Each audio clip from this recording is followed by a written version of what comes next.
ప్రార్థన ఎంతో మేలు చేస్తుంది కదా. ప్రార్థన వల్లే కానీ మరి దేని వల్ల ఏది కూడా మనం సాధించలేమండి. మన వల్ల ఏది కానీ అది ఎక్కువగా మనం ప్రార్థించాలి. కుటుంబంలో ఏదైనా సమస్య వచ్చినప్పుడు అదేంటా ఇదేంటా, అక్కడికి వెళ్దాం ఇక్కడికి వెళ్దాం, అది చేద్దాం ఇది చేద్దాం అని ఓకే ఆలోచించేదానికన్నా దేవుని దగ్గర కూర్చొని కాసేపు మోకరించి ప్రార్థన చేసి ఎంత బాగుంటుందండి, ఎంత మేలు జరుగుద్ది. ప్రార్థన చేసే మనిషి దగ్గర నువ్వు ఎంత అర్జించినా ఏమి దొరకదు. దేవుని దగ్గర అర్జించు, దేవుని దగ్గర కూర్చొని ప్రార్థించి ఎంత మేలు జరుగుతుంది.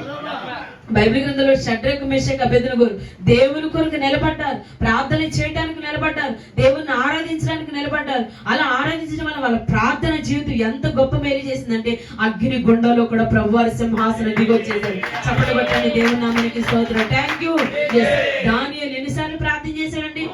3 సార్లు ప్రార్థన చేసి. ఎన్నిసార్లు అండి? 3 సార్లు. రోజుకు 3 సార్లు తినడం కాదు కానీ 3 సార్లు ప్రార్థన చేశాడు. పొద్దున్న టిఫిన్, మధ్యాహ్నం లంచ్, సాయంత్రం స్నాక్స్, నైట్ టైం మిస్ అవ్వకుండా అప్పుడు చేస్తాం. కానీ ప్రార్థన ఎంత చేస్తున్నాం, దేవుడి సమయం ఇస్తున్నాం, మనం దేవునితో మాట్లాడుతున్నాము. పిచ్చాబాటికి ఎవరితో ఏదైనా సోది పెట్టుకుంటే చాలు, వదిలిపెట్టరు, అంత మాట్లాడతారు. కానీ ఎక్కువగా మనం ప్రార్థన చేస్తే ఆ ప్రార్థన వల్ల ఎన్నో మనకి విజయాలు కలుగుతాయి, ఎన్నో మేలులు కలుగుతాయి. మనం ఎక్కువగా మనం ఏం చేయాలండి? ప్రార్థన చేయాలి. దేవుడు